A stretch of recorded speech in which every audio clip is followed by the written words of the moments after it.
नमस्कार। एक और नई सुबह की शुरुआत के साथ हम हाजिर हैं नए तेवर और नए कलेवर के साथ नया सवेरा के एक और खास अंक को लेकर। मैं हूं कृतिका और मेरे साथ हैं मेरी सहयोगी भावना। शुक्रिया कृतिका।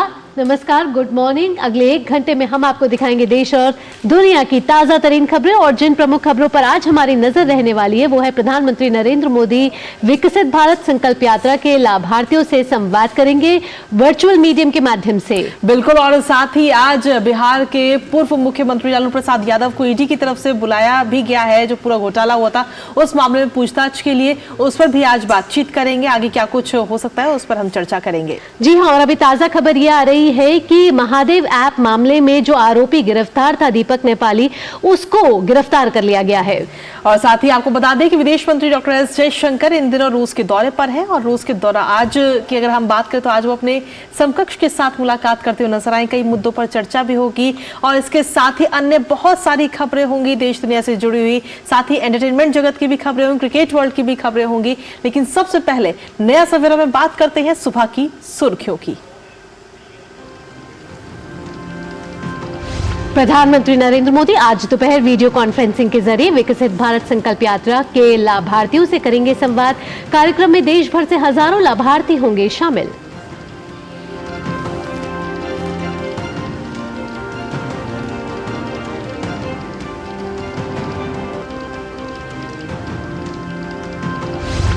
रक्षा मंत्री राजनाथ सिंह आज जम्मू के दौरे पर रहेंगे। सीमावर्ती जिलों में हालिया आतंकवादी हमलों के मद्देनजर मौजूदा सुरक्षा हालातों की करेंगे समीक्षा।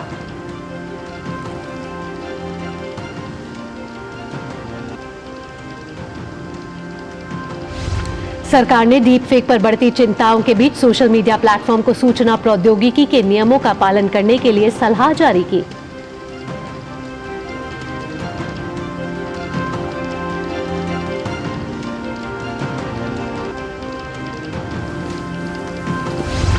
रेलवे में जमीन के बदले नौकरी मामले में प्रवर्तन निदेशालय ने आज बिहार के पूर्व मुख्यमंत्री लालू प्रसाद यादव को धन शोधन रोकथाम अधिनियम के तहत अपना बयान दर्ज करने के लिए बुलाया।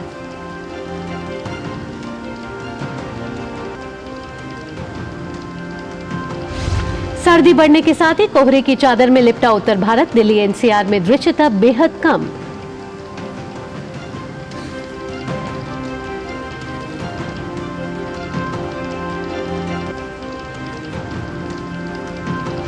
रूस दौरे पर गए विदेश मंत्री डॉक्टर एस जयशंकर आज मॉस्को में अपने रूसी समकक्ष सर्गेई लावरोव से करेंगे मुलाकात। दोनों नेताओं के बीच यूक्रेन संकट, अफगानिस्तान और इस्राइल हमास संघर्ष पर चर्चा होने की उम्मीद।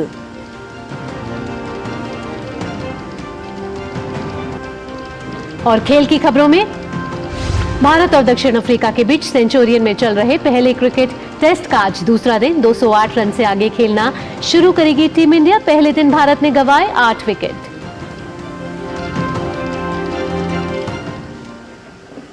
और चलिए नया सवेरा की शुरुआत करते हैं और सबसे पहले देखते हैं देश भर से कुछ खास और अहम खबरें। और बुलेटिन में सबसे पहले बात करते हैं विकसित भारत संकल्प यात्रा से जुड़ी हुई।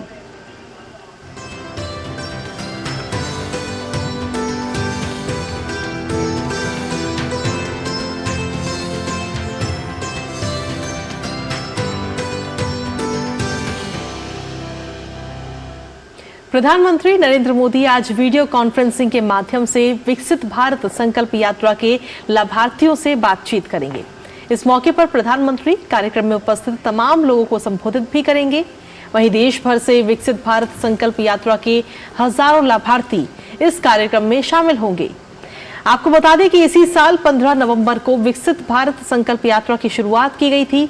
इस यात्रा के लाभार्थियों से पीएम लगातार बातचीत भी कर रहे हैं। इससे पहले प्रधानमंत्री 3 बार वीडियो कॉन्फ्रेंसिंग के जरिए लाभार्थियों से बातचीत कर चुके हैं। अपनी वाराणसी यात्रा के दौरान भी प्रधानमंत्री ने लगातार 2 दिन विकसित भारत संकल्प यात्रा के लाभार्थियों से बातचीत की थी। वहीं सरकार की प्रमुख योजनाओं को अंतिम छोर तक पहुंचाने के उद्देश्य से विकसित भारत संकल्प यात्रा पूरे देश में चलाई जा रही है और इस यात्रा के माध्यम से सरकार की योजनाओं का लाभ समयबद्ध तरीके से सभी लक्षित लाभार्थियों तक पहुंचाने का कार्य भी किया जा रहा है।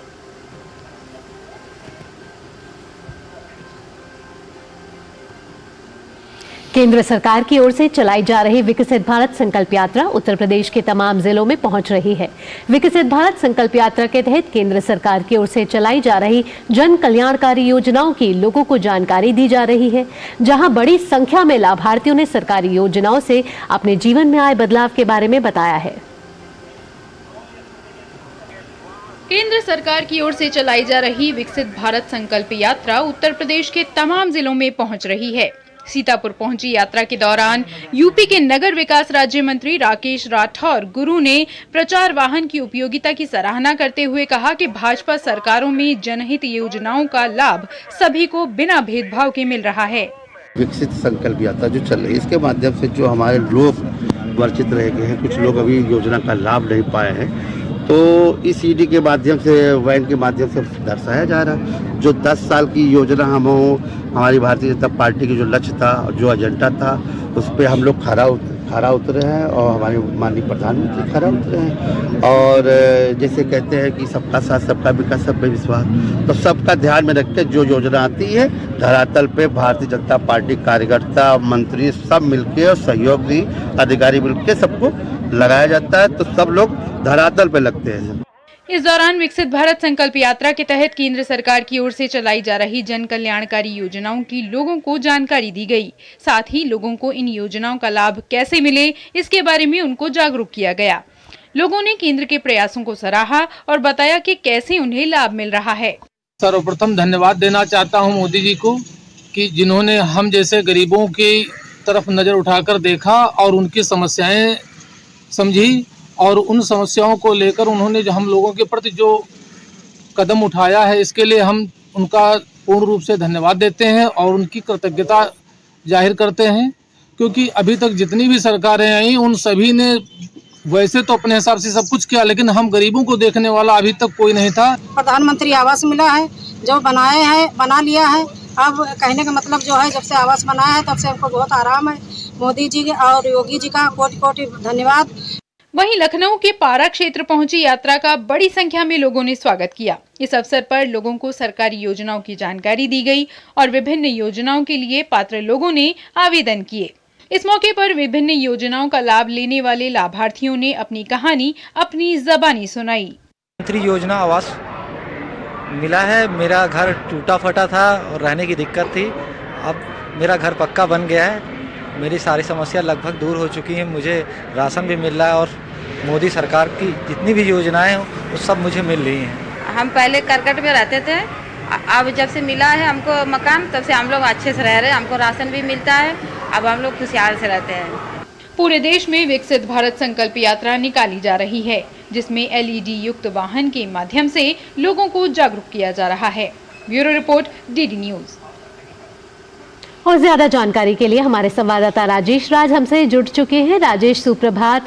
एक वक्त था राजेश जहां हम देखते थे कि योजनाएं तो तमाम होती थी, लेकिन लोगों तक उन योजनाओं के बारे में जागरूकता ही नहीं होती थी। विकसित भारत संकल्प यात्रा के जरिए जागरूक तो लोग हुए ही हुए, साथ ही साथ उन्होंने अपनी कहानी भी साझा की अपनी जुबानी, और आज प्रधानमंत्री उनसे एक बार फिर संवाद कर रहे हैं। देखिए, प्रधानमंत्री नरेंद्र मोदी जब 2014 में पहली बार चुनकर सत्ता में आए थे, तो मुझे याद है कि पार्लियामेंट के सेंट्रल हॉल में जब संसदीय दल के नेता के रूप में वो चुने गए थे, तो अपने पहले ही उद्बोधन में इन्होंने इस बात की स्पष्ट तौर पर घोषणा की थी कि हमारी जो सरकार है वो गरीबों के लिए समर्पित सरकार होगी। समाज के अंतिम पायदान पर जो खड़े लोग हैं उनके लिए समर्पित सरकार होगी। और शायद यही वजह थी कि प्रधानमंत्री का ये जो संकल्प था आने वाले 5 वर्षों तक साफ तौर पर दिखाई पड़ा, और तमाम जो योजनाएं केंद्र सरकार के द्वारा बनाई गई, उन तमाम योजनाओं के रिफ्लेक्शन में आप गरीब को देख सकते हो। चाहे प्रधानमंत्री आवास योजना शहरी और ग्रामीण की बात करें, जनधन योजना की बात करें, चाहे बैंकों से खाता खुलवाने की बात करें, तमाम आयुष्मान भारत जो स्वास्थ्य के क्षेत्र में एक बड़ी क्रांति लेकर आई, उस योजना की बात करें। और प्रधानमंत्री नरेंद्र मोदी ने 5 वर्षों तक सेवा करने के बाद जब वो 2019 में दोबारा जब जनादेश के लिए जनता के बीच गए, तो उन्होंने फिर इस बात की घोषणा की कि हमारी सरकार जो है वो गरीबों, पिछड़ों, दलितों और समाज के अंतिम पायदान पर खड़े लोग जो हैं उनके हक हुकूक की बात करती है। और तमाम योजनाओं जो है वो गरीबों को केंद्र में रखकर बनाई गई। और फिर प्रधानमंत्री समय समय पर इस बात की समीक्षा भी करते रहे कि ये योजनाएं गरीबों तक पहुंची या नहीं पहुंची। इसके लिए उन्होंने सरकार की जो तमाम मैकेनिज्म है उसका सहारा लिया और साथ ही सत्ता की जो उपलब्धियां थी उसको संगठन के जरिए, भारतीय जनता पार्टी के कार्यकर्ताओं के जरिए भी सरजमी तक पहुंचाने की कोशिश की। तमाम सांसदों, मंत्रियों, विधायकों को लगाया और दिल्ली से लेकर गांव के एक बूथ तक तमाम योजनाओं की जानकारी जो है वो लोगों तक पहुंचाने की कोशिश की। और शायद यही वजह थी कि उज्ज्वला जैसी योजना जो है, जो लोगों को घर घर गैस पहुंचाने की योजना थी, एक हिट और सफल योजना रही, नजीर साबित हुई। और आने वाले दिनों में प्रधानमंत्री नरेंद्र मोदी ने दोगुनी ताकत के साथ यह ऐलान किया कि विकसित भारत का जो हमारा सपना है, विकसित भारत एट 2045, कि 2045 तक भारत को विकसित और समृद्ध राष्ट्र बनाना है। उस दिशा में इन योजनाओं ने मील के पत्थर के रूप में काम किया और अब हम देख पा रहे हैं कि कैसे इसको लेकर जागरूकता और अवेयरनेस चलाने की कोशिश की जा रही है। और हमने कई चुनावों में भावना देखा कि देश में एक नया क्लास उभर कर सामने आया है और उस क्लास का नाम है लाभार्थी क्लास, जो क्लास कहीं ना कहीं प्रधानमंत्री नरेंद्र मोदी के सपनों के भारत को बनाने के लिए कहीं ना कहीं संकल्पित दिखाई पड़ रहा है। और एक कास्ट और क्लास की जो सियासत थी उसमें यह लाभार्थी क्लास ने एक छलांग लगाते हुए जो भारत सरकार की योजनाओं का लाभ जो लोग उठाते रहे हैं उन लोगों ने बड़े तादाद में सरकार का समर्थन किया, पार्टी का समर्थन किया और पीएम मोदी इससे उत्साहित होकर विकसित भारत बनाने के लिए आगे बढ़ते हुए नजर आ रहे हैं। जी राजेश, जिस तरीके से अगर बात करें तो जो बाकी अन्य पार्टियां हैं वो अक्सर जातियों की बात करती है, लेकिन बीते दिनों प्रधानमंत्री एक कार्यक्रम में शामिल हुए जिसमें उन्होंने कहा कि मेरे लिए सिर्फ 4 जातियां महत्वपूर्ण हैं, मेरा गरीब, मेरा किसान, मेरी माताएं, महिलाएं और साथ ही मेरा युवा। और खासतौर पर अगर देखा जाए तो जो योजनाएं चलाई जा रही है वो इन चारों को ही ध्यान में रखते हुए चलाई जा रही है आज की तारीख में। बिल्कुल सही कहा कृतिका आपने। प्रधानमंत्री ने इस बात की साफ तौर पर तस्दीक की कि देश में 4 ही क्लास है, महिला, युवा, गरीब और जो किसान, लाभार्थी हम कह सकते हैं जो लोग हैं, उसकी उन्होंने बात की स्पष्ट तौर पर। और निश्चित तौर पर मैंने कहा कि महिलाओं के लिए जो योजना की शुरुआत की गई 2015 में, मुझे याद है मैं बलिया की एक जनसभा में प्रधानमंत्री नरेंद्र मोदी ने उज्ज्वला योजना का शुभारंभ किया था। उस समय पेट्रोलियम मंत्री धर्मेंद्र प्रधान थे और उन्होंने धर्मेंद्र प्रधान की तारीफ भी की थी कि पेट्रोलियम मंत्रालय को कॉर्पोरेट मंत्रालय समझा जाता था, लेकिन इसे धर्मेंद्र प्रधान ने गरीबों से जोड़ने की कोशिश की। तो महिलाओं के लिए कहीं ना कहीं उज्ज्वला योजना जो है वो रामबाण साबित हुआ। जो माताएं बहनें धुएं की फूंक से अपने लंग्स को, अपने फेफड़े को खराब करती थी, उनके लिए जो गैस चूल्हा घर तक पहुंचा तो उनके जान की रक्षा भी हुई और आराम से भोजन पकाती रही। तो तमाम उज्ज्वला जैसी तमाम जो योजनाएं हैं, आयुष्मान भारत का भी हमने जिक्र किया, इससे महिलाएं बड़े तादाद में लाभान्वित हुई। युवाओं को खेलो इंडिया के जरिए जोड़ने की कोशिश की गई। तो कुल मिलाकर विकसित भारत की तरफ प्रधानमंत्री जो है वो आगे बढ़ रहे हैं और यह जो कारवा है वो लेकर उनके पार्टी के नेता, कार्यकर्ता, मंत्री, सांसद, विधायक आगे बढ़ते हुए नजर आ रहा है। बहुत बहुत शुक्रिया राजेश इतनी महत्वपूर्ण जानकारी देने के लिए। तो आज जो है प्रधानमंत्री वर्चुअल मीडियम के माध्यम से विकसित भारत संकल्प यात्रा के लाभार्थियों के साथ संवाद करेंगे। और जिस तरीके से राजेश ने कहा कि ये एक पहल है, विकसित भारत 2047 की तरफ हम अग्रसर हो रहे हैं और वही उन्हीं लोगों को आगे बढ़कर अग्रसर हो रहे हैं ताकि तमाम जो योजनाएं हैं वो आखिरी छोर तक के समाज के लोगों को पहुंचाई जा सके। बिल्कुल, और खबरें और भी है, लेकिन फिलहाल बुलेटिन वक्त एक छोटे से ब्रेक का हो गया। आप बने रहिए हमारे साथ और देखते रहिए नया सवेरा। टीबी हारेगा, देश जीतेगा। कितने हसीन सपने हैं इन नन्ही आंखों में, चेहरे पे वो मुस्कान, खुला आसमान और उसमें उड़ती पतंग। इस पतंग को नहीं कटने देंगे हम, इस मुस्कान को एक खुशी बनाएंगे हम। एक सपना खुली आंखों से हमने देखा है, फिर से एकजुट हो जाएंगे हौसले। टीबी मुक्त भारत बनाएंगे। To help India be TB free by 2025।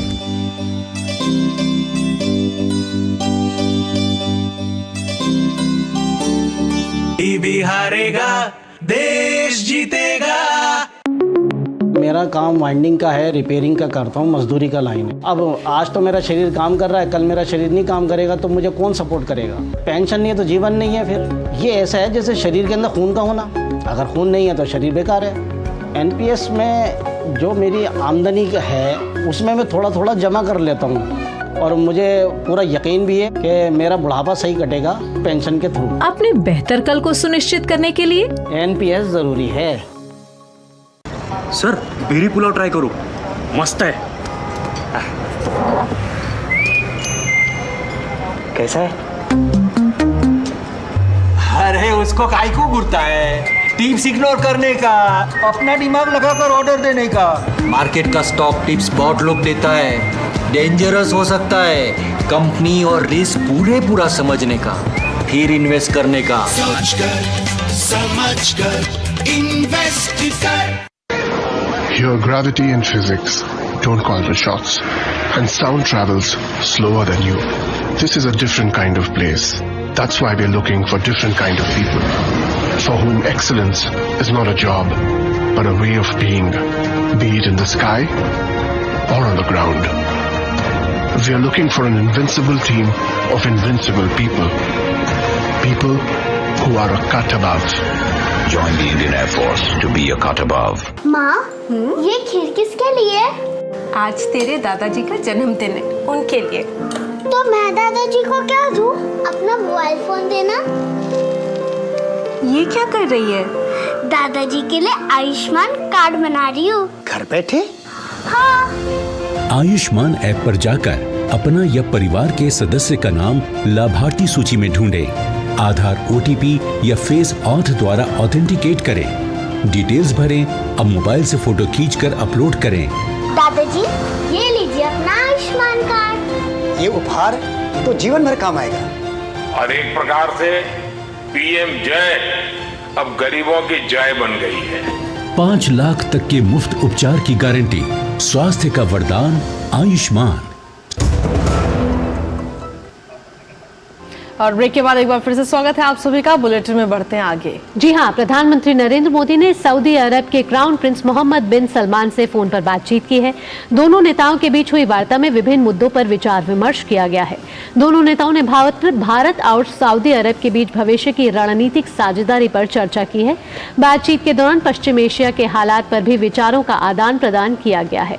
दोनों नेताओं ने आतंकवाद, हिंसा और आम नागरिकों की मौत को लेकर चिंताएं साझा की हैं। प्रधानमंत्री नरेंद्र मोदी और सऊदी अरब के क्राउन प्रिंस मोहम्मद बिन सलमान क्षेत्र में शांति, सुरक्षा और स्थिरता के लिए मिलकर काम करने के लिए सहमत हुए हैं।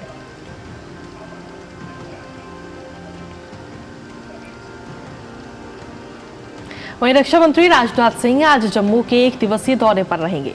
सीमावर्ती जिलों में हालिया आतंकवादी हमलों के मद्देनजर रक्षा मंत्री मौजूदा सुरक्षा हालात की समीक्षा करेंगे।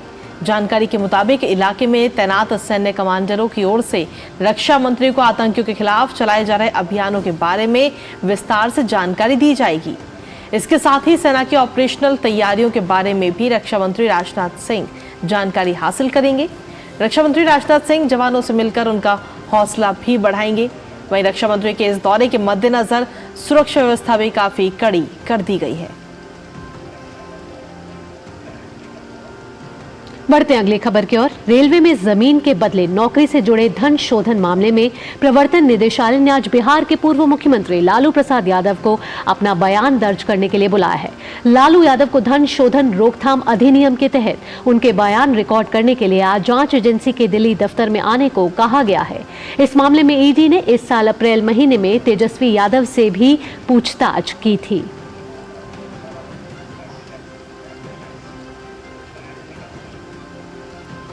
और वहीं देश की राजधानी दिल्ली समेत पूरे उत्तर भारत में ठंड का प्रकोप बढ़ रहा है।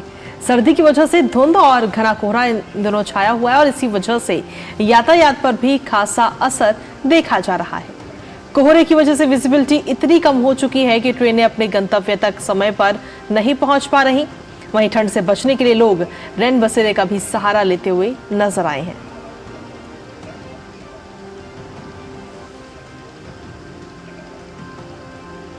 और बदलते मौसम को लेकर हमारे संवाददाता हमारे साथ जुड़ चुके हैं। मुकुल शर्मा। मुकुल, सुप्रभात। जिस तरीके से मुकुल हमने देखा कि सुबह दिल्ली एनसीआर में घने कोहरे की चादर छाई रही और शीतलहर का जो प्रकोप है वो लगातार दिख रहा है दिल्ली एनसीआर और उत्तर भारत में। अभी किस तरीके के हालात हैं अगर बात की जाए सड़क, रेल और हवाई आवाजाही की तो?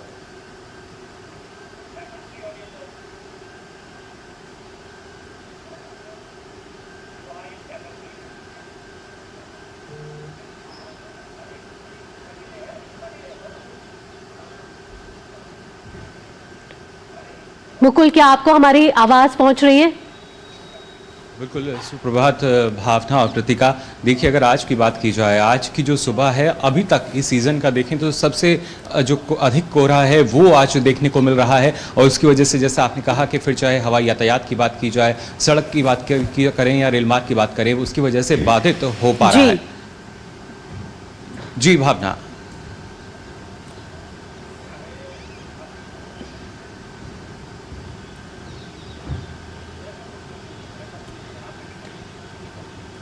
जी, आप अपनी बात पूरी कीजिए, आपकी आवाज मिल पा रही है।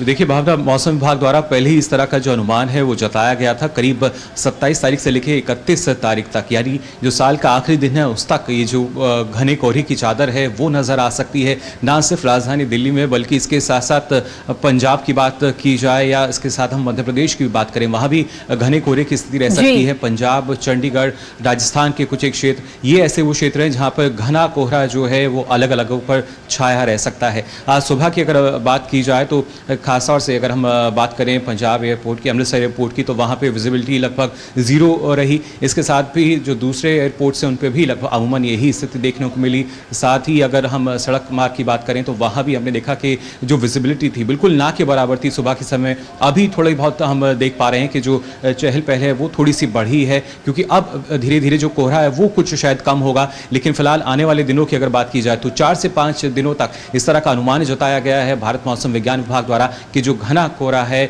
वो छाया रहेगा राजधानी दिल्ली में। इसके अलावा अगर पंजाब की बात करें, चंडीगढ़ की बात की जाए, राजस्थान के कुछ एक क्षेत्र हैं जहां पे इस तरह का असर देखने को मिलेगा। वहीं अगर जो खासतौर से जो उत्तरी क्षेत्र है हमारा, वहां पे हम एक पश्चिमी विक्षोभ की वजह से जो बारिश की संभावना है कुछ एक जगह 30 तारीख के बाद वो बनती हुई नजर आ सकती है। उसके बाद माना जा रहा है कि थोड़ी सी जो ये कोहरे की चादर है शायद हटती हुई नजर आएगी। जबकि पहाड़ी क्षेत्रों की बात की जाए तो कुछ एक जगह बर्फबारी की भी जो सूचना है वो हमें मिली थी। इसके साथ साथ रेल मार्ग की भी अगर बात की जाए या राजधानी दिल्ली में अगर हम मेट्रो की बात करें तो मेट्रो की जो आवागमन है उसमें भी थोड़ी देरी हो रही है, क्योंकि सुबह के समय हमने देखा था कि इस तरीके से जो रफ्तार है वो धीमी पड़ी थी।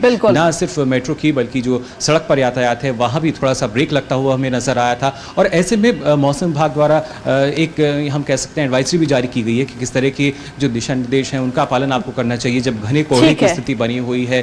अगर आप हवाई यातायात पे जा रहे हैं तो पहले से तैयारी करनी है, सड़क मार्ग से जा रहे हैं तो उसके लिए भी थोड़ा सा तैयार हैं। और ना सिर्फ राजधानी दिल्ली बल्कि और भी जो क्षेत्र हैं यहाँ पे जरूरी यही कि आने वाले 4 से 5 दिनों तक जो तमाम दिल्ली वासी भी हैं वो भी तैयार रहें, जो ऐसा ही जो घना कोहरा है वो शायद नजर आ सकेगा। ठीक मुकुल, बहुत बहुत धन्यवाद मुकुल इतनी महत्वपूर्ण जानकारी हम तक साझा करने के लिए।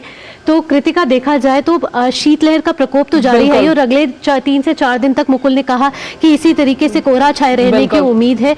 साथ ही साथ कृतिका ये भी है कि अगर कोहरा तो है ही, ठंड तो है, लेकिन प्रदूषण का जो स्तर है वो अभी भी लगातार बढ़ा हुआ ही है। बिल्कुल बिल्कुल, और क्योंकि देखा जाए तो प्रदूषण भी लगातार बढ़ रहा है और वैसे में बहुत ज्यादा जरूरी है कि आप अगर बहुत ज्यादा ही जरूरी है तो ही आप अपने घरों से बाहर निकले, अन्यथा आप अपने घरों में ही रहें, क्योंकि बाहर अगर देखा जाए तो विजिबिलिटी बिल्कुल ना के बराबर है, सामने से कुछ नहीं दिख रहा। आज सुबह सुबह भावना जिस तरीके से हम लोग आए तो मात्र कुछ मीटर तक ही हमें नजर आ रहा था। बिल्कुल कृतिका, बिल्कुल। चलिए यहाँ वक्त हो चला एक छोटे से ब्रेक का। ब्रेक के बाद भी नया सवेरा पर खबरों का सिलसिला यूं ही जारी रहेगा। आप जुड़े रहिए नया सवेरा के साथ।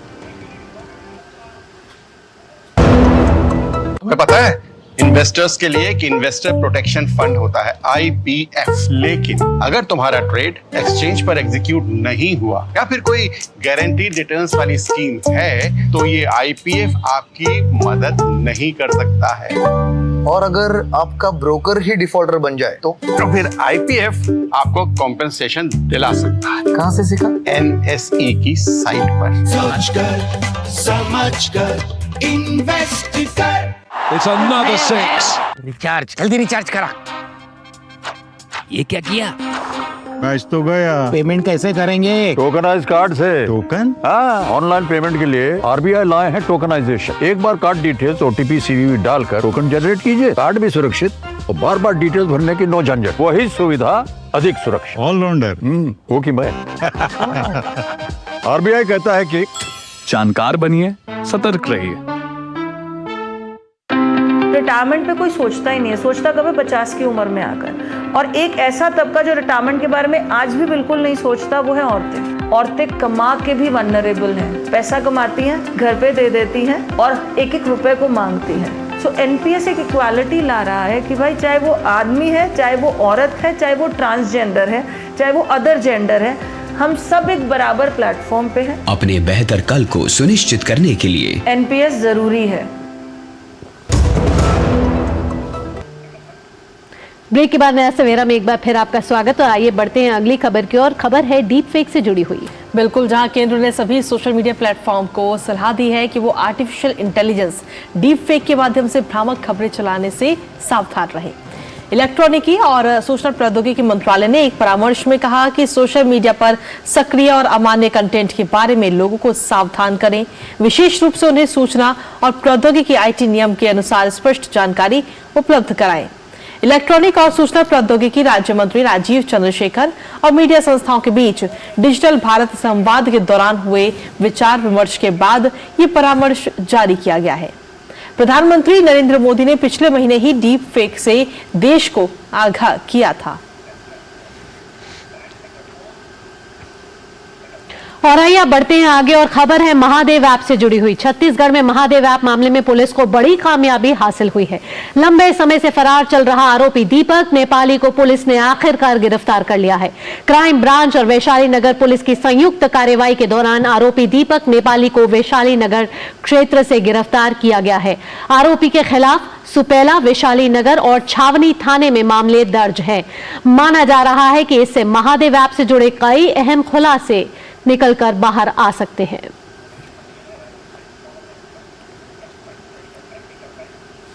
और इसी पर ताजा अपडेट लेने के लिए सीधा रुख करते हैं हमारे संवाददाता सोमेश पटेल का। सोमेश, सबसे पहले तो सुप्रभात आपको। और जिस तरीके से गिरफ्तारी हुई है, क्या इसमें आगे और भी अन्य गिरफ्तारी होने के कितने चांसेस नजर आते हैं अभी? जी, मैं आपको बताना चाहूंगा, छत्तीसगढ़ महादेव ऐप मामले में लंबे समय से फरार चल रहा आरोपी दीपक नेपाली को आखिर पुलिस के हत्थे चढ़ गया है। क्राइम ब्रांच और वैशाली नगर पुलिस ने संयुक्त कार्रवाई करते हुए दीपक नेपाली को गिरफ्तार कर लिया है। आरोपी वैशाली नगर क्षेत्र से गिरफ्तार हुआ है। दीपक नेपाली के खिलाफ सुपेला नगर थाने में मामला दर्ज किया था। इसके अलावा महादेव ऐप से इसके ऊपर कई मामले हो सकते हैं। इसके ऊपर लूट, मारपीट, अटेम्प्ट मर्डर, अपहरण के मामले दर्ज है। छत्तीसगढ़ महादेव ऐप छत्तीसगढ़ में बड़ा चुनावी मुद्दा था। बिल्कुल, इसने अपने आरोप पत्र, चुनावी घोषणा पत्र से भी शामिल किया था। बीजेपी की सरकार बनने पर कड़ी कार्रवाई करने का ऐलान किया था। देश के प्रधानमंत्री नरेंद्र मोदी, भारत के गृह मंत्री अमित शाह लगातार छत्तीसगढ़ विधानसभा चुनाव में रैलियों में महादेव ऐप सट्टे का जिक्र लगातार करते रहे हैं। मनी लॉन्ड्रिंग केस में ईडी ने महादेव ऐप पर भी लगातार जांच कर रही है। जो लगातार ईडी की जांच कार्रवाई है। छत्तीसगढ़ पुलिस और मुंबई पुलिस भी पूरे मामले की जांच में जुटी है। अक्टूबर में आपको याद होगा, रायपुर में मनी लॉन्ड्रिंग की रोकथाम अधिनियम के लिए एक विशेष अदालत रवि उत्पल के खिलाफ में दर्ज किया गया था। ईडी ने 2 महीने पहले जो महादेव ऑनलाइन सट्टा ऐप केस में मुंबई, कोलकाता और भोपाल में करीबन 39 ठिकानों पर छापेमार की कार्रवाई की थी, जिसमें से 417 करोड़ रुपए की संपत्ति जब्त की थी। रवि उत्पल जो है मुख्य इसमें आरोपी है, उसके साथ ही सौरभ चंद्राकर दुबई में रह रहा था, उसे भी गिरफ्तार कर लिया गया। केंद्र सरकार ने लगातार कार्रवाई कर रही है। केंद्र सरकार ने पहले ही जो महादेव सट्टे ऐप है उसमें करीबन 22 से अवैध जो सट्टेबाजी ऐप से वेबसाइट को ब्लॉक कर दिया था। ये पूरा मामला 2017 में रवि और सौरभ ने मिलकर एक ऑनलाइन सट्टेबाज के जरिए पैसा कमाने की वेबसाइट बनाई थी। हालांकि शुरुआत में इस वेबसाइट के जो कम यूजर थे, हालांकि बाद में इसके यूजर बढ़ गए। 2019 में नौकरी के लिए जो सौरभ है दुबई चला गया था। कुछ समय बाद सौरभ ने अपने दोस्त के साथ एक वेबसाइट बनाई और दुबई में यह कारोबार करता रहा। इसमें महत्वपूर्ण बात है कि आज ये जो गिरफ्तारी हुई है, इसमें कई महत्वपूर्ण लोग हैं, उनके नाम के खुलासे हो सकते हैं। पुलिस विभाग के जो वरिष्ठ अधिकारी हैं, उनके नामों का भी खुलासा हो सकता है। दूसरा, लगातार जो छत्तीसगढ़ में महादेव ऐप की जो कार्यवाही चल रही है लगातार छत्तीसगढ़ में जारी है, इसमें नेताओं का भी नाम आ रहा है। हालांकि इस कार्यवाही आज जो हुई है महत्वपूर्ण कार्यवाही है, इसके बाद ही पता चल पाएगा कौन कौन लोग शामिल है। एक महत्वपूर्ण आपको जानकारी बताऊं, इसके खिलाफ में NSA लगाया गया था। 1980 की धारा जो राष्ट्रीय सुरक्षा अधिनियम के तहत इसके खिलाफ में गिरफ्तारी हुई है। जी चुके हैं कि छत्तीसगढ़ की पुलिस को एक बड़ी कामयाबी हासिल हुई है सट्टेबाजी से जुड़ी महादेव ऐप से जुड़ी हुई, जहां एक आरोपी जो फरार था लगातार दीपक नेपाली, उसको गिरफ्तार कर लिया गया है। और अब आगे ये पता चलेगा ज्यादा तफ्तीश में कि और कौन से नाम जो है इसमें जुड़ सकते हैं। आइए अब बढ़ते हैं अगली खबर की ओर। बिल्कुल, और अगली खबर का रुख कर लेते हैं, जहां असम के तेजपुर में आज सुबह ही भूकंप के झटके महसूस किए गए। रिक्टर पैमाने पर भूकंप की तीव्रता 3.4 मापी गई है। यह भूकंप सुबह 5:33 पर आया है।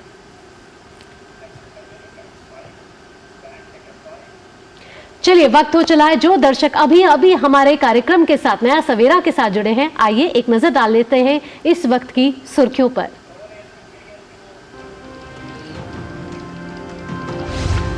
प्रधानमंत्री नरेंद्र मोदी आज दोपहर वीडियो कॉन्फ्रेंसिंग के जरिए विकसित भारत संकल्प यात्रा के लाभार्थियों से करेंगे संवाद। कार्यक्रम में देश भर से हजारों लाभार्थी होंगे शामिल।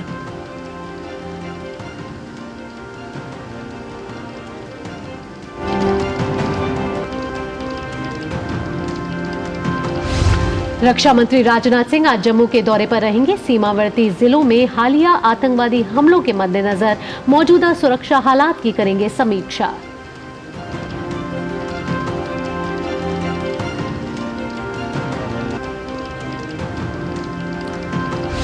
सरकार ने डीप फेक पर बढ़ती चिंताओं के बीच सोशल मीडिया प्लेटफॉर्म को सूचना प्रौद्योगिकी के नियमों का पालन करने के लिए दी सलाह जारी की।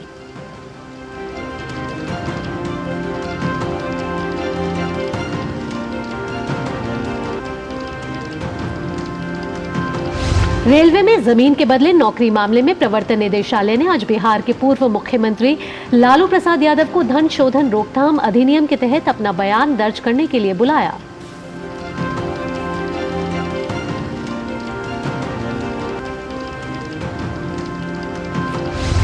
सर्दी बढ़ने के साथ ही कोहरे की चादर में लिपटा उत्तर भारत। दिल्ली एनसीआर में दृश्यता बेहद कम।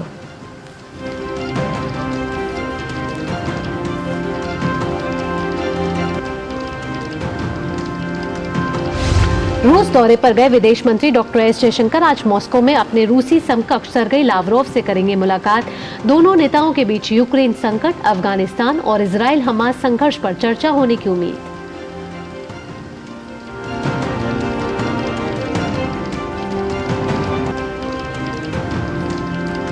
और खेल की खबरों में भारत और दक्षिण अफ्रीका के बीच सेंचुरियन में चल रहे पहले क्रिकेट टेस्ट का आज दूसरा दिन 208 रन से आगे खेलना शुरू करेगी टीम इंडिया।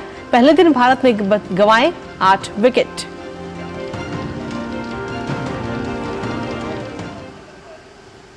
और अब खबर है प्रभु श्री राम की नगरी अयोध्या से।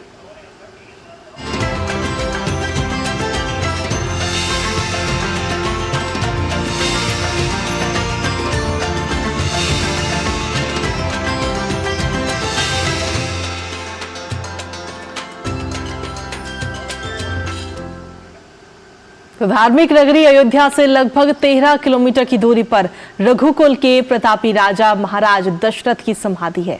माना जाता है कि दशरथ जी की समाधि के दर्शन से शनि के दोष दूर होते हैं। आइए देखते हैं इसी पर आधारित ये खास रिपोर्ट। महाराजा दशरथ को अपने प्रिय पुत्र भगवान राम को वनगमन के लिए आदेश देना पड़ा।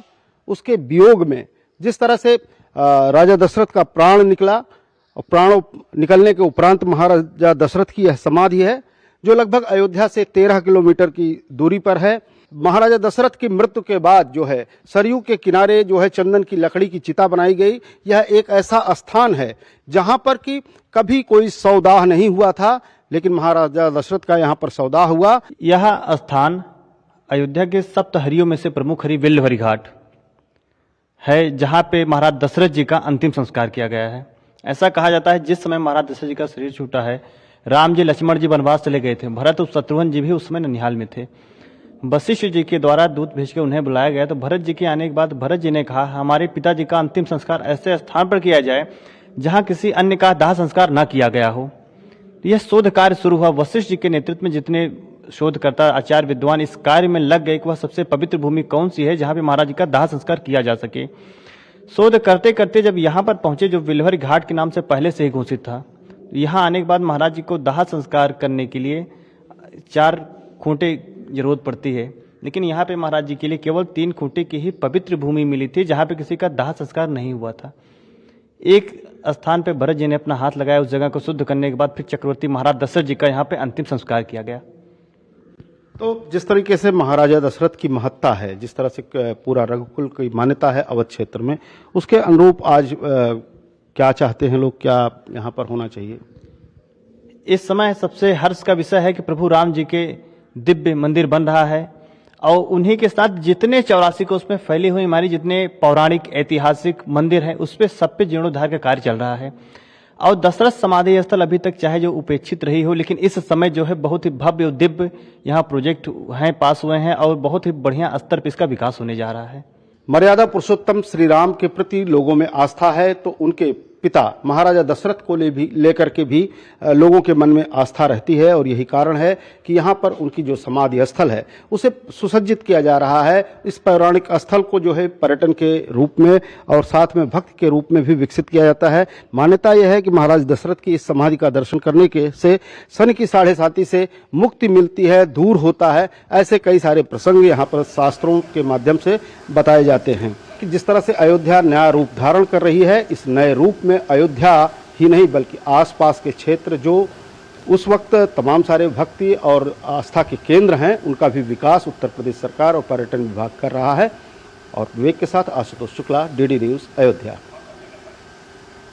तो चलिए 2023 विदा लेने को है और डीडी न्यूज़ एक खास सीरीज चला रहा है। कैसा रहा साल 2023 का साल, देखते हैं भारत एट 2023।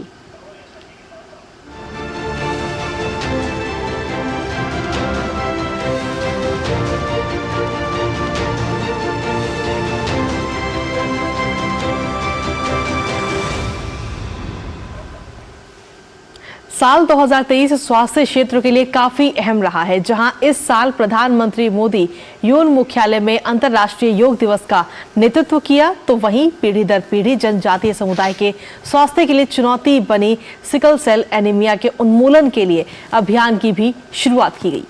क्या है इस साल स्वास्थ्य क्षेत्र में खास, देखते हैं हमारी इस खास रिपोर्ट में। साल 2023 स्वास्थ्य क्षेत्र के लिहाज से कई मायनों में खास रहा। इस साल पीएम मोदी ने पहली बार संयुक्त राष्ट्र संघ के मुख्यालय में अंतर्राष्ट्रीय योग दिवस का नेतृत्व किया। इस योग सत्र में अमेरिका के साथ साथ दुनिया भर के लोगों ने हिस्सा लिया। साल 2023 जनजातीय समुदाय के स्वास्थ्य के लिहाज से भी अहम रहा। जनजातीय समुदाय में पीढ़ी दर पीढ़ी चलने वाली बीमारी सिकल सेल एनीमिया को खत्म करने का संकल्प सरकार ने लिया है। इसके लिए राष्ट्रीय सिकल सेल एनीमिया मुक्त अभियान की शुरुआत हुई, जिसके तहत 2047 तक सिकल सेल एनीमिया के उन्मूलन का लक्ष्य रखा गया है। पीएम मोदी ने इस अभियान की शुरुआत मध्य प्रदेश के शहडोल जिला से की। इस अभियान के तहत देश के 278 जिलों में 40 साल की 7 करोड़ आबादी की जांच होगी और उन्हें विशेष कार्ड दिए जाएंगे। देश और दुनिया में नर्सिंग क्षेत्र में बढ़ती मांग को देखते हुए सरकार ने 157 नए नर्सिंग कॉलेज खोलने का फैसला लिया। इससे न केवल नर्सिंग क्षेत्र के छात्रों को बल्कि नर्सिंग के एकेडमिक क्षेत्र से जुड़े लोगों को भी रोजगार के अवसर मुहैया होंगे। इस साल कैबिनेट ने मेडिकल डिवाइस पॉलिसी को मंजूरी दी। इस पॉलिसी के तहत सभी मेडिकल डिवाइस इंडस्ट्री को आगे बढ़ाया जाएगा और एक व्यापक सिस्टम के तहत मेडिकल डिवाइस बनाए जाएंगे ताकि देश में मेडिकल डिवाइस इंडस्ट्री को बढ़ावा मिल सके और मेडिकल डिवाइस के आयात पर निर्भरता कम हो। 2023 आयुष्मान भारत के लाभार्थियों के लिए भी खास रहा। इस साल आयुष्मान भव अभियान चलाया गया ताकि आयुष्मान भारत के लाभार्थियों का कार्ड उनके घर के समीप ही बन सके। इस अभियान के तहत करीब 13 लाख आयुष्मान मेलों का आयोजन हुआ, जिसमें 10 करोड़ से ज्यादा लोगों ने हिस्सा लिया। आयुष्मान भव अभियान के तहत 3 करोड़ 75 लाख आयुष्मान कार्ड बने और 4 करोड़ से ज्यादा आभा कार्ड। इस अभियान के दौरान 90,000 से ज्यादा लोगों ने अंगदान की शपथ भी ली। देश में 2014 से पहले 51,000 MBBS की सीटें थी और आज 1 लाख से ज्यादा ऐसी सीटें हैं। 2015 में 400 मेडिकल कॉलेज थे तो आज 700 से ज्यादा हैं। देश के 447 जिलों में अब कम से कम 1 मेडिकल कॉलेज है। भारत ने सबसे कम दामों में सबसे उपयुक्त आपातकालीन मेडिकल रिस्पॉन्स सिस्टम भीष्म तैयार कर लिया है। आरोग्य मैत्री के तहत इससे पूरी दुनिया को लाभ मिलेगा। यह एक ऐसी संकल्पना है जो मेडिकल इमरजेंसी की स्थिति में कम समय में कम कीमतों पर लोगों को स्वास्थ्य सुविधा देने में सक्षम है। ये साल मेडिकल क्षेत्र में ड्रोन के उपयोग के लिए भी जाना जाएगा। एम्स ऋषिकेश से उत्तराखंड के टिहरी जिला अस्पताल में ड्रोन के जरिए टीबी की दवाएं पहुंचाई गई। ICMR ने भी ड्रोन टेक्नोलॉजी का परीक्षण किया। इस साल भारत के स्वास्थ्य क्षेत्र का डंका विदेशों में भी बजा। G20 की बैठक के दौरान भारत ने स्वास्थ्य क्षेत्र में 3 प्राथमिकता तय की थी, जिन्हें सर्वसम्मति से अपनाया गया और भारत के डिजिटल तकनीक को न केवल सराहा गया बल्कि दूसरे देश भी इसे अपनाने की बात कर रहे हैं। G20 की बैठक के दौरान ही विश्व स्वास्थ्य संगठन के महानिदेशक ने गांधीनगर के नजदीक एक आयुष्मान आरोग्य मंदिर का दौरा कर वहां टेलीमेडिसिन में भारत के काम को देखा और सराहा। इस दौरे में उन्होंने आशा कार्यकर्ताओं से भी मुलाकात की। युवाओं में अचानक हार्ट अटैक के बढ़ते मामलों को देखते हुए केंद्रीय स्वास्थ्य मंत्री डॉक्टर मनसुख मांडविया ने देशव्यापी CPR ट्रेनिंग अभियान की शुरुआत की। ये साल दुर्लभ बीमारियों से ग्रसित लोगों के लिए भी अच्छा रहा। सरकार देश में ही दुर्लभ बीमारियों के इलाज के लिए दवा बनाने में सफल रही। आज 13 में से 8 दुर्लभ बीमारियों की दवा देश में ही बन रही है, जिसकी कीमत भी काफी कम है। साल 2023 के जाते जाते कोविड के नए सब वेरिएंट JN.1 ने भी दस्तक दे दी। केरल में इस सब वेरिएंट का पहला मामला सामने आया है। केंद्र सरकार ने इस बाबत राज्यों को एडवाइजरी भी जारी की है। नितेंद्र सिंह की रिपोर्ट, DD न्यूज। और आइए अब हमारे खास सेगमेंट का वक्त हो चला है, यानी कि जानने का कि आज अखबारों में कौन सी सुर्खियां हैं जिन्हें प्रमुखता से प्रकाशित किया गया है। अखबारों की सुर्खियों का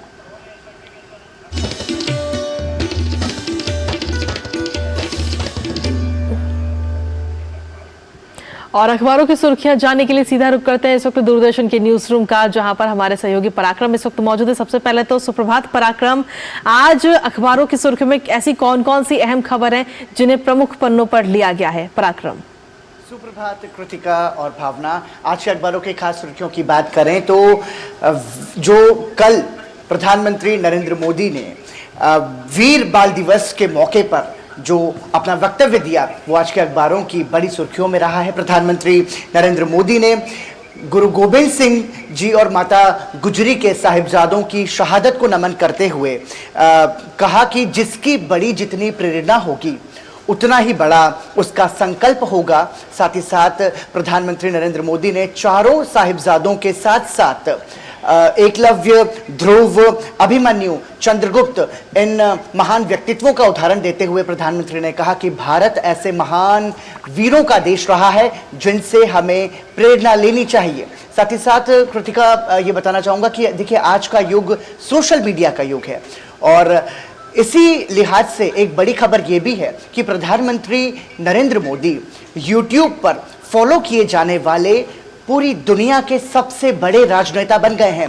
20 मिलियन फॉलोअर्स यानी कि 2 करोड़ जो लोग हैं वो प्रधानमंत्री नरेंद्र मोदी को YouTube पर फॉलो करते हैं। YouTube पर प्रधानमंत्री नरेंद्र मोदी के नाम से उनका ऑफिशियल चैनल है जिस पर वो अपने वीडियोस शेयर करते हैं। लिहाजा प्रधानमंत्री नरेंद्र मोदी पूरी दुनिया के सबसे लोकप्रिय नेता और सबसे ज्यादा फॉलो किए जाने वाले नेता हैं। और बता दें कि जो दूसरे सबसे अधिक फॉलोअर्स वाले वैश्विक नेता हैं वो हैं ब्राजील के पूर्व राष्ट्रपति जायर बोल्सोनारो, जिनके 64 लाख सब्सक्राइबर्स हैं, जो कि नरेंद्र मोदी से के YouTube का 1/3 उनका हिस्सा है। तो एक तरीके से कि ये बड़ी उपलब्धि है सोशल मीडिया पर भारत के प्रधानमंत्री की। इसके अलावा महत्वपूर्ण खबरों की बात करें तो अरब सागर में वाणिज्यिक पोत MV कैंप प्लूटो और MV साई बाबा पर हुए जो ड्रोन हमला हुआ था उसको लेकर के भारत के रक्षा मंत्री राजनाथ सिंह के बयान को आज के अखबारों में प्रमुखता से जगह दी गई है। रक्षा मंत्री राजनाथ सिंह ने दो टूक शब्दों में कहा है कि पोत के हमलावरों को समुद्र तल की गहराई से भी ढूंढ कर निकाला जाएगा और उनके खिलाफ कड़ी कार्रवाई की जाएगी। तो ये एक स्पष्ट बयान है भारत के रक्षा मंत्री का। साथ ही साथ आपको बता दें कि रक्षा मंत्री राजनाथ सिंह आज जम्मू कश्मीर के दौरे पर जाएंगे। पुंछ और रजौरी सेक्टर में सुरक्षा व्यवस्था का जायजा लेंगे भारत के रक्षा मंत्री राजनाथ सिंह। साथ ही साथ रक्षा के क्षेत्र में एक और महत्वपूर्ण खबर जो कि आज के अखबारों में प्रमुखता से छापी गई है वो ये है कि भारतीय नौसेना के बेड़े में जो जंगी जहाज INS इम्फाल को शामिल कर लिया गया है। मुंबई में आयोजित एक समारोह में भारत के रक्षा मंत्री राजनाथ सिंह ने आधिकारिक रूप से इसे भारतीय नौसेना के जंगी जहाज के युद्धपोत में शामिल किया है। तो हम ये कह सकते हैं कृतिका की रक्षा के क्षेत्र में भी भारत आत्मनिर्भर बन रहा है और ये एक बड़ी उपलब्धि है। आपको बता दें कि ये जो शामिल किया गया है बेड़ा, ये कई मायनों में मजबूत है और दुश्मन के युद्धपोत के बेड़े को मार करने में इसकी जो क्षमता है वो अभूतपूर्व है। तो लिहाजा की अच्छी खबर है। इसके अलावा एक महत्वपूर्ण खबर ये भी है कि भारत के विदेश मंत्री एस जयशंकर रूस के दौरे पर हैं। 5 दिवसीय रूस के दौरे पर विदेश मंत्री रहेंगे। इस दौरान भारत और रूस के द्विपक्षीय संबंधों को मजबूती देने की कोशिश की जाएगी। विभिन्न द्विपक्षीय बैठकें की जाएंगी और आपको बता दें कि भारत और रूस के बीच एक महत्वपूर्ण समझौते पर हस्ताक्षर हुए हैं जिसमें तमिलनाडु में कुडनकुलम परमाणु ऊर्जा संयंत्र जो रूस की तकनीकी सहायता से बनाया जा रहा है, इसको लेकर के एक महत्वपूर्ण समझौता भारत और रूस के बीच में हुआ है। ये एक महत्वपूर्ण खबर है। साथ ही साथ आपको बता दें कि अयोध्या में भव्य और दिव्य राम मंदिर निर्माण का मंगल कार्य जारी है। ऐसे में इस मसले पर सियासत भी हमारे देश में लगातार गर्माती जा रही है और इन सब के बीच में मार्क्सवादी पार्टी के महासचिव सीताराम येचुरी जो है वो राम मंदिर के भव्य प्राण प्रतिष्ठा समारोह में शामिल नहीं होंगे। इसको लेकर भाजपा ने तंज कसा है कि जिन्हें राम जी बुलाएंगे वही आ सकते हैं। हालांकि वाम दल का कहना है कि जो धार्मिक स्वतंत्रता है वो किसी भी व्यक्ति का व्यक्तिगत मामला है, लिहाजा सीताराम येचुरी इस समारोह में नहीं शामिल होंगे। और आपको बता दें एक महत्वपूर्ण खबर और आज के अखबारों की जो एक अंतिम सुर्खी के तौर पर हम इसे ले सकते हैं कि जो मौसम है पश्चिमी विक्षोभ का असर ऐसा है जिसके चलते 15 राज्यों में 5 दिन घना कोहरा रहने की आशंका जताई गई है। राजधानी दिल्ली में हम सभी ने आज सुबह घने कोहरे का सामना किया जिसको लेकर के सड़क यातायात, रेल यातायात और हवाई यातायात भी बाधित रहा। तो हम ये कह सकते हैं कि लगभग 2 जनवरी तक इस तरह की स्थिति कमोबेश बनी रहेगी। धन्यवाद पराक्रम, बहुत बहुत। जितनी भी आपने तमाम सुर्खियां बटोर कर अखबारों की हम सबके सामने प्रस्तुत की और हमारे दर्शकों तक लेकर आए, आपका बहुत बहुत धन्यवाद। चलिए बढ़ते हैं आगे नया सवेरा में। बुलेटिन में वक्त हो चला एक छोटे से ब्रेक का। ब्रेक के बाद खबरें होंगी फटाफट अंदाज में, साथ ही अंतर्राष्ट्रीय खबरों पर भी नजर डालेंगे। आप जुड़े रहिए नया सवेरा के साथ।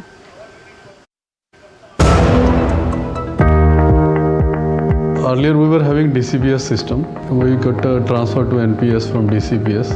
NPS was found to be more employee friendly, flexible, transparent, and beneficiary can choose their options. Transition was very smooth. NPS has created app-based systems and online systems, so everything is digitized. It's very helpful and convenient. अपने बेहतर कल को सुनिश्चित करने के लिए NPS जरूरी है।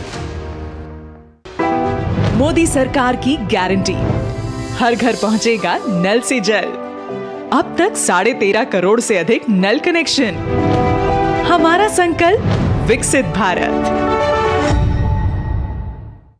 सर बेरी पुलाव ट्राई करो, मस्त है। कैसा है? अरे उसको काहे को घूरता है? टिप्स इग्नोर करने का, अपना दिमाग लगाकर ऑर्डर देने का। मार्केट का स्टॉक टिप्स बहुत लोग देता है, डेंजरस हो सकता है। कंपनी और रिस्क पूरा समझने का, फिर इन्वेस्ट करने का। सोच कर समझ कर इन्वेस्ट कर। और ब्रेक के बाद एक बार फिर से स्वागत आप सभी का नया सवेरा में। बढ़ते हैं आगे। और अंतर्राष्ट्रीय खबर की बात करते हैं। राजधानी नई दिल्ली स्थित इजरायली दूतावास के पास मंगलवार शाम संदिग्ध धमाके की सूचना के बाद सुरक्षा कर्मियों ने मौके पर सघन जांच की है। मंगलवार शाम करीब 6 बजे इजरायली दूतावास की बैक साइड में स्थित जिंदल हाउस में एक तेज आवाज आई। मामले की संवेदनशीलता को देखते हुए दिल्ली पुलिस के वरिष्ठ अधिकारी, डॉग स्क्वाड, क्राइम टीम, बम निरोधक दस्ता और फोरेंसिक विशेषज्ञ वहां पहुंचे। इसके बाद इलाके की घेराबंदी कर गहन तलाशी ली गई।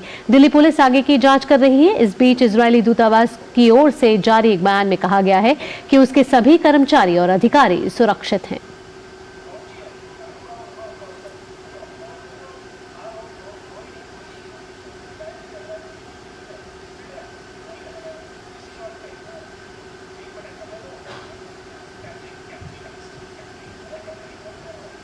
और वहीं इजरायली राजदूतावास के बाहर मंगलवार को घटी घटना को देखते हुए इजरायल राष्ट्रीय सुरक्षा परिषद ने भारत और विशेष रूप से दिल्ली में रहने वाले इजरायली लोगों के लिए एडवाइजरी जारी की है। इस एडवाइजरी में कहा गया है कि भीड़भाड़ वाले स्थानों जैसे मॉल, बाजार में जाने से बचने का प्रयास करें। सार्वजनिक स्थानों जैसे रेस्तरां, होटल और इस तरह की अन्य जगहों पर जाने से भी अधिक सतर्कता बरतें। इसके साथ ही बड़े आयोजनों में हिस्सा लेने से बचने की भी सलाह दी गई है। इसमें यह भी कहा गया है कि इजरायली नागरिक सोशल मीडिया पर अपनी यात्रा से जुड़ी तस्वीरें और जानकारी साझा करने में भी सतर्कता बरतें। इसके साथ ही इजरायली प्रतीकों को भी प्रदर्शित करने से बचने के लिए कहा गया है।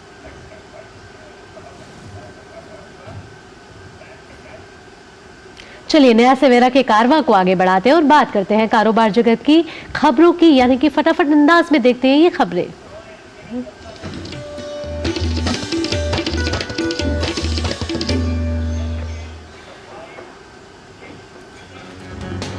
उत्तर प्रदेश परिवहन निगम ने अंतर शहर और लंबी दूरी की यात्रा को ध्यान में रखते हुए टाटा मोटर्स को डीजल बस की 1350 चेसिस की आपूर्ति का ठेका देने का बड़ा फैसला किया है।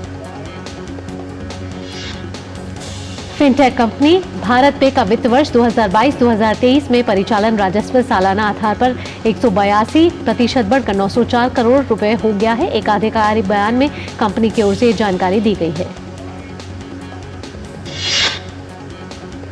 कोका कोला ने अंतर्राष्ट्रीय क्रिकेट परिषद के साथ अपनी साझेदारी को 8 साल के लिए बढ़ाने की घोषणा की है। इस घोषणा के साथ ही कोका कोला आईसीसी के साथ सबसे लंबे समय तक जुड़े रहने वाला ब्रांड बन गई है। केंद्र सरकार द्वारा देश में दवा, एलईडी, एसी और इलेक्ट्रिक उत्पादों जैसे 14 क्षेत्रों के लिए पीएलआई के तहत नवंबर 2023 में 746 आवेदनों को मंजूरी दे दी गई है। एक आधिकारिक बयान में सरकार की ओर से जानकारी दी गई है।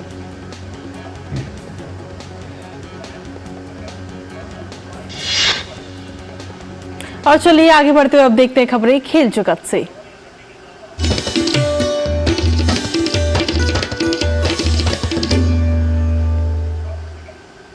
भारत और दक्षिण अफ्रीका के बीच 2 टेस्ट मैचों की सीरीज का पहला मुकाबला सेंचुरियन के सुपर स्पोर्ट पार्क में खेला जा रहा है।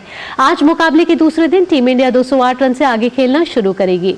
पहले दिन बल्लेबाजी करते हुए टीम इंडिया ने 59 ओवर में 8 विकेट खोकर 208 रन बनाए हैं। बारिश के कारण पहले दिन पूरा खेल नहीं हो पाया। निर्धारित 90 ओवर में 31 ओवर नहीं फेंके जा सके। इसकी भरपाई के लिए आज खेल 30 मिनट पहले शुरू होगा।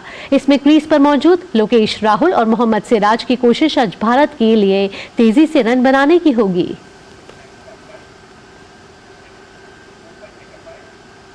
और अब खबरें सिने जगत से फटाफट अंदाज में।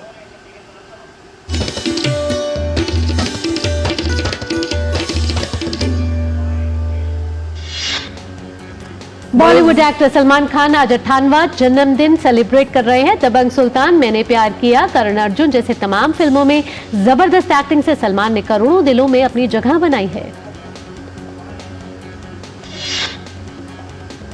फिल्म एनिमल से शोहरत पाने वाली अभिनेत्री तृप्ति डिमरी अब बॉलीवुड के एक्टर कार्तिक आर्यन के साथ स्क्रीन शेयर करने वाली है। कार्तिक आर्यन और तृप्ति डिमरी मोस्ट अवेटेड फिल्म आशिकी 3 में साथ नजर आने वाले हैं। प्रभास की सालान ने रिकॉर्ड तोड़ ओपनिंग की है। महज 4 दिनों में दुनिया भर के बॉक्स ऑफिस में फिल्म ने 450 करोड़ का आंकड़ा भी पार कर लिया है। फिल्म जल्द 500 करोड़ के क्लब में एंट्री करने वाली है। कंगना रनौत की फिल्म तेजस को अब ओटीटी प्लेटफॉर्म पर भी देखा जा सकता है। फिल्म 5 जनवरी को ओटीटी प्लेटफॉर्म ZEE5 पर प्रसारित होगी।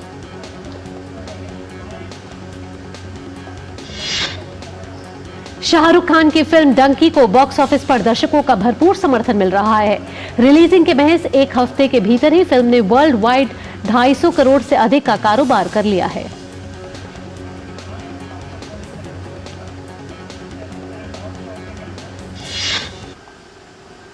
और चलिए नया सवेरा में आगे बढ़ते हुए अब देखते हैं मौसम का हाल।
नया सवेरा के आज के अंक में बस इतना ही। आपको बता दें कि साल 2023 विदा लेने को है और आपको छोड़ दिए जाते हैं शिमला की वादियों में, जहां विंटर कार्निवल चल रहा है। बिल्कुल, और विंटर कार्निवल के लिए पर्यटकों की काफी भीड़ वहां पर उमड़ रही है और बर्फबारी का भी आनंद वहां पर लिया जा रहा है। आप इन तस्वीरों का आनंद लीजिए और हमेशा स्वस्थ रहिए, हंसते रहिए, मुस्कुराते रहिए और हमें दीजिए इजाजत। साथ ही ब्रेक के उस पार देखिए हमारा खास कार्यक्रम एक्सप्रेस 100। नमस्कार।